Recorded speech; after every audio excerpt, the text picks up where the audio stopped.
credit approximately $8.9 billion, and then I heard a settlement of $250 million. I went back and thought, did I miss something here in the reading? Could it be possible that we settled so cheap? The governor feels that it's a good deal. Well, I stand here with all the elected officials saying it's not a good deal, and we want to look at it. And so the Assembly Judiciary Committee on March 19th will be having an Exxon committee hearing. I invite you to that. Hopefully we'll get some answers, but in the meantime, we want the judge to know that the residents and the citizens of the county don't think it's a good job, and we're not going to go away, and we want more money to make sure that the polluter pays for what they did. So Exxon polluted, they should pay for the damage. Thank you very much. Good morning, everyone. Senator, I want to thank you so much for your efforts on this. As many of you know, when the Exxon Mobil settlement announcement came down, was my second week in the legislature, and immediately when I read the news, I called Senator Lesniak as well as Mayor Armstead, and I said, you know, we need to jump on top of this. And the senator said, I'm already on top of it. And he has been the leading force in this, and I want to commend him and the other legislators within this district and our county freeholders who are all joining together. While we may be in another district and representing other people in other communities, this for us is our community. This for us means that we need to get on top of this and ensure that this settlement does not go on. It's horrible, it's despicable, and the residents of Linden and Union County deserve much better. And as a legislator in the 20th District, I'm going to join in these efforts to do whatever we can to make sure that this does not go on. Thank you. Thank you, Senator. In addition to acknowledging our freeholder chairman who's moved the resolution passed last night condemning this settlement at the Union County Board of Freeholders, along with freeholder Betty Jane Kowalski. Gentlemen, lady, thank you very much for coming. And to wrap it up, before any questions, Annalena Mejia from Working Families of New Jersey. Did I get it right? No. From New Jersey Working Families. Thank you, Senator. I'll be very brief. Thank you for leading the charge on this. Thank you, Senator, members of the Assembly, freeholders, for representing constituents so well. I think we've heard that this is completely wrong and unfair for the community that has to bear the brunt. I think it also needs to be said that this has to be stopped. This has to be challenged, not only for the community that is impacted, but for the entire state. It is unfair to put the interest of a corporation, of a donor, above and before the interest of the constituents that you represent. That is the message to the governor. He is right that this is an unheard of, unprecedented settlement, but it's not for the reasons he says. It's because it's unprecedented in the way that it ignores the constituents. It is unprecedented in the way that it lacks transparency.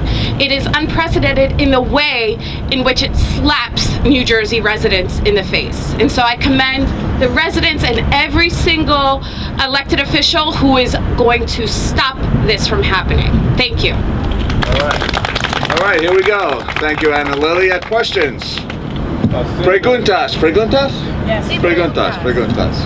Senator, if you're going to fight this in court, Sure. What would be the legal argument against the deal? The legal argument is that this settlement shocks the conscience, that it's arbitrary and capricious, and that and the procedure is there will be a public comment period beginning on April 9th. When it's published, the actual settlement is published in the New Jersey Record. We're going to comment on that, and that will give us standing to appeal any decision that is ultimately made. And let me mention one other thing.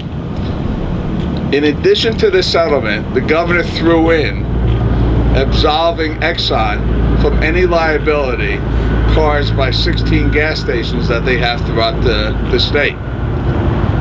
I don't even know if they've done an assessment in terms of what that damage is. We're going to find out, and we're going to get to the bottom of this. That is another insult and a slap in the face to the state of New Jersey. The curveball, screwball, diversionary tactic. That this settlement is on top. This is on top of their obligation to clean it up. That they're going to clean up what they did. That has nothing to do with the lawsuit. They have that obligation. The lawsuit, the $9.8 billion, or $8.9 billion. What am I?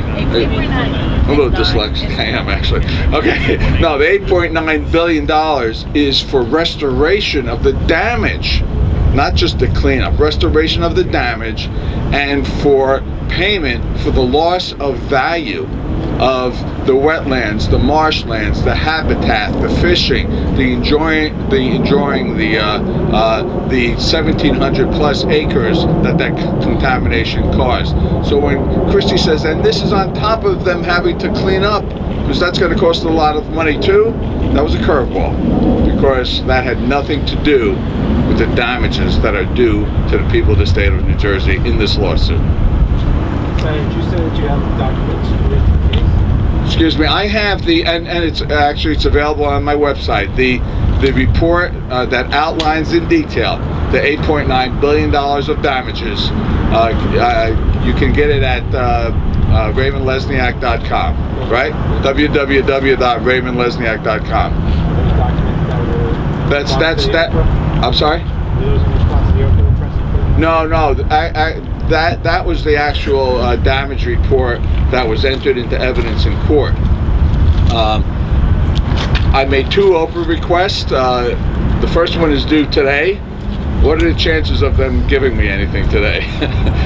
If I have to go, I don't expect anything, but I will go to court to make sure that we get all those documents. Senator, can we talk a little bit about the diversion of funds here? I know some of your colleagues in the legislature want to address it, but even the Democrats' proposal would still put half of the money in the general fund. That was the proposal last year. Yeah. This year, all of the money is going to go where it's supposed to go, and that is to restore the damage that has been done.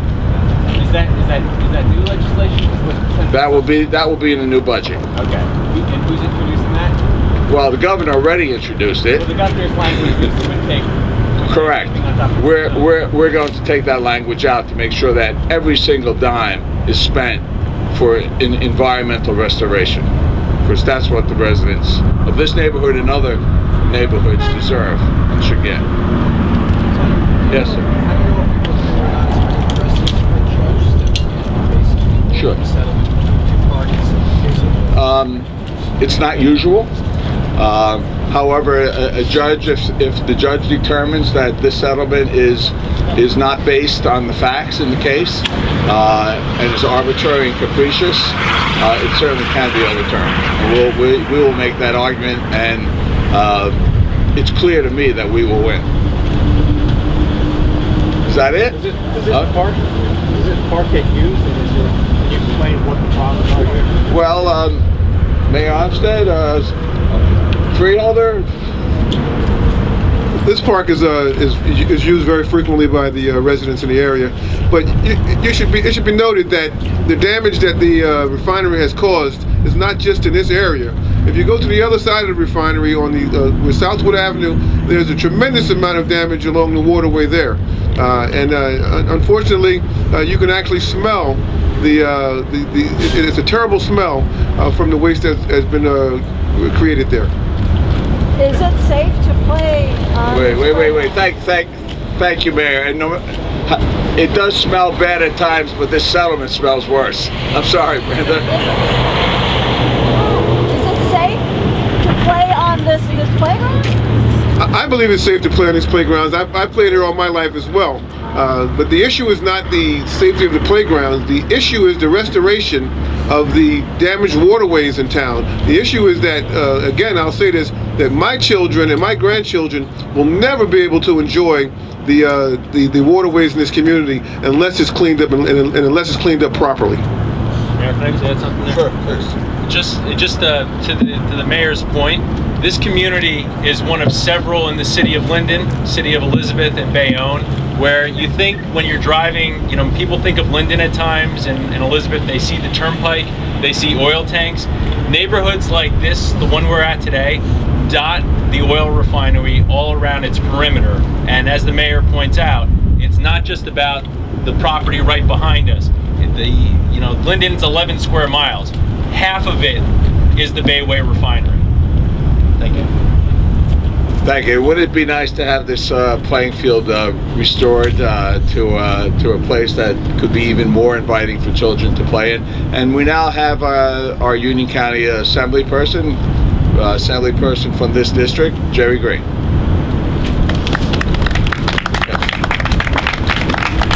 Thank you very much, Senator, and also Senator Nick Secretary and all the other dignitaries here.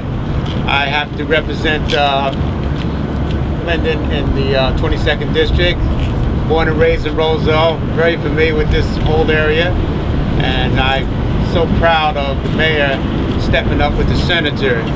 I can go on record by saying that I spoke to the speaker about this particular issue, and whatever in the General Assembly we have to do to support you, we're going to be there for you. Because again, this is unreal, the smell and what people in this particular area have to live with. I happened to attend a lot of meetings over the last year or so, and it blew my mind when I talked about the fact that with a little bit of money we're going to receive in order to take this town and this area back where it needs to go, it's not even negotiable. So again, Senator, both of you guys, you got my support. Mayor, you got my support. And guess what? Welcome to the real, Christy. This is one time you're not going to just dump on the municipality. Thank you. Thank you, Assemblyman. Any other questions? Sir, I got a question. Sure. One conference, the Exxon says no. That's it. Well, we're going to put it in the hands of the judge, and let's see what let's see him say no to the judge.